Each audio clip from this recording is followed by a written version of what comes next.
way people make movies now is they come up with an idea, they do pre-production, they shoot for a few months, they edit for 6 months, and then they, have discussions about which composer they should call. Then they call the composer, and during the 3 months the composer's working, they keep re-editing the movie. In the case of Punch Drunk, we were talking about how the theme should be integrated within the movie. We were working on it before they started shooting the movie. We had some pieces of music recorded in a sort of long form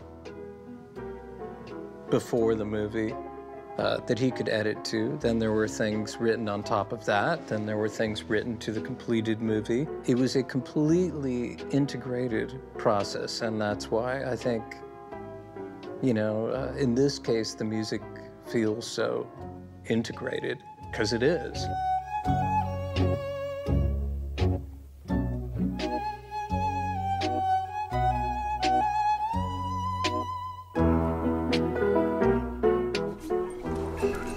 Morning, Barry. Morning. Hey, what's with all this pudding? What is this? Oh, that's part of a pretty amazing airline promotional giveaway. That's really tremendous. Punch Drunk Love, I think there were a lot of ideas going on musically on both our parts. We knew we wanted a melody of a certain amount of notes.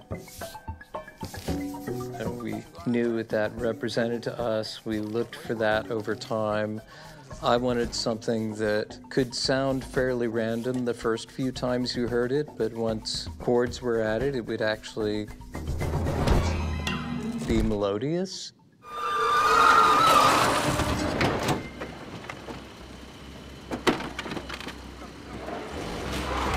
We talked about harmoniums. I think the first time it came up, I probably lit up like a Christmas tree, like going, "Why are you asking me about harmoniums?" I walk into this thing going, oh my God, I'm gonna get to do a film score with harmonium. I mean, it's been one of my favorite instruments since I was a kid. I got introduced to it as a kid and loved it. Just loved it. There's no harmonium in the score. Adam plays it. That was the sound the object he'd occasionally walk over to would make. But the soundtrack was also made so that whenever Adam was playing those notes, it would have an integration with the world of the soundtrack.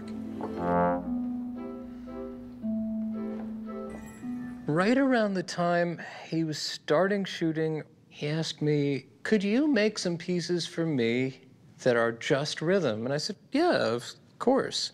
He said, yeah, I found that when I'm doing long tracking shots, I often have like headphones, and he'd put on a piece of music when he'd set up a shot. Because even if the music wasn't going to be there in the end, it helped give a sense of rhythm. It helped give a sense of sort of poetic pacing to the shot. And I was like, wow, that's really smart and really interesting. And he said, yeah, I've been doing it for a while. So I'm just wondering if maybe you could make a thing that was rhythms. I was really psyched because I said, well, this is great. Here's another area where we could have true integration. Because if you're doing something to a rhythm, I have the actual tempo of the thing. And you're actually doing the scenes, and the tempo's inherent in what's being shot. And then I could even write full orchestra music over it or not. Any number of things could be done. I said, well, what kind of rhythm? And he started singing one to me. He started going like, and so I was like, wait, ran to my jacket, and I got my micro cassette recorder, and he sang this little waltz rhythm. I'm like, I said, just keep doing that. I said, give me a couple others. He's like, well, I'm thinking like a, and I just held the thing up to him, and he even said, sometimes it should even like go, and stop. Like, I'm trying to stifle myself from laughing while he's doing this because it's great, not because it's funny. I'm like just having a fantastic time.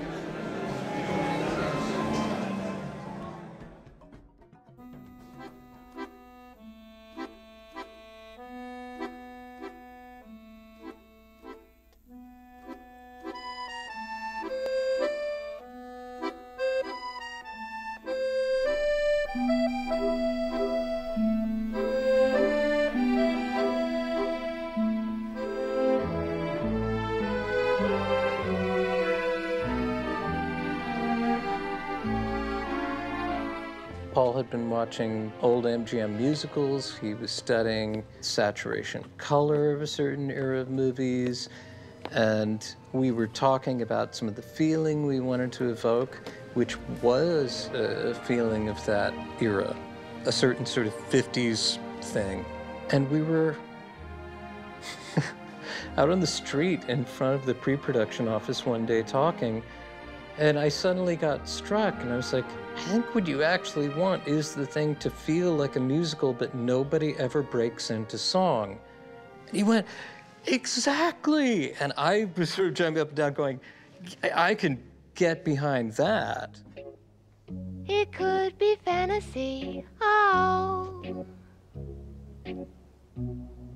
Or maybe it's because... A song written for a movie, most directors would go, well, it's already in a movie, I can't use it. He needs me, he needs me. The use of He Needs Me, which is originally from the Popeye movie, is an example of what Paul's gift is. His initial version was just the song cut 3 times in a row, a complete repeat. The vocal was going the whole time. Lena! Hi, this is Barry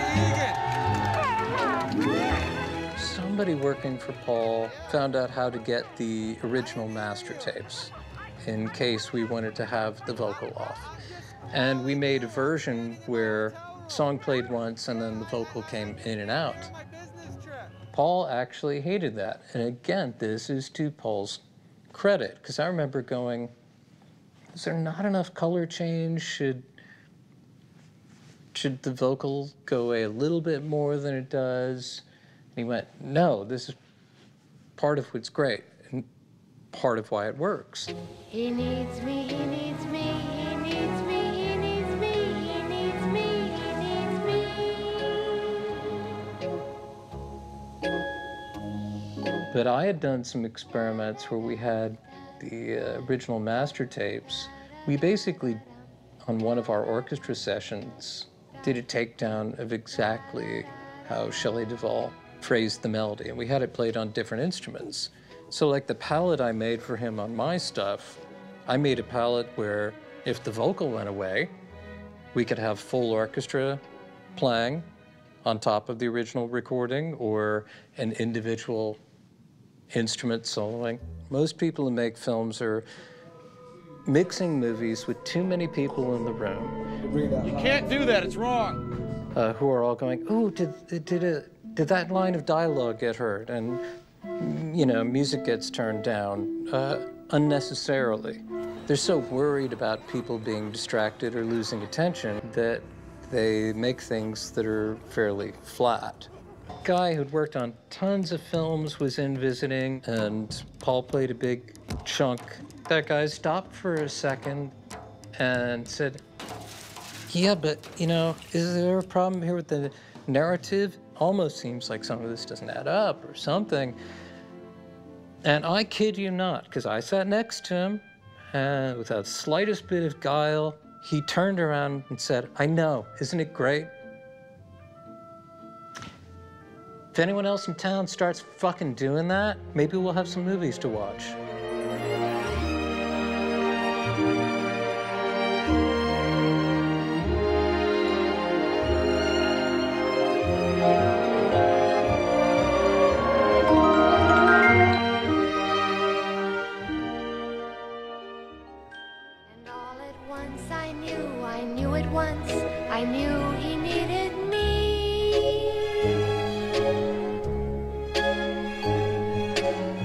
Until the day I die, I wanna